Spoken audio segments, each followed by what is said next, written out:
पंतप्रधानांच्या हस्ते 3 वंदे भारत एक्सप्रेसचं उद्घाटन। नागपुरातील अजनी ते पुणे धावणार एक्सप्रेस। फडणवीस गडकरींकडून वंदे भारतची पाहणी, दोघांनाही साधला विद्यार्थ्यांसोबत संवाद। कधी ईव्हीएमवर शंका तर कधी मतदार यादीवर, जनता का नाकारते ते लक्षात घ्या। शरद पवार आणि राहुल गांधींना केशवोपाध्यांनी सुनावलं।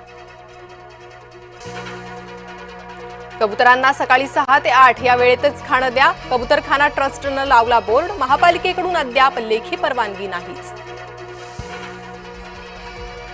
बुमरेंच्या चालकाला भेट मिळालेल्या जमिनीची किंमत 241 कोटीहून अधिक, तर बाजार भावानुसार किंमत 2000 कोटींच्या घरात। राहुल गांधी जिंकतात तेव्हा ईव्हीएम, निवडणूक आयोग चांगलं असतं का? एकनाथ शिंदेंचा राहुल गांधींना सवाल। महाज्योतीच्या निधीला सरकारकडून कात्री, ओबीसी विद्यार्थ्यांचा भोजन निर्वाह भत्ता अडवल्याची माहिती। 4 महिन्यांपासून राज्यातील 4000 विद्यार्थी अडचणीत।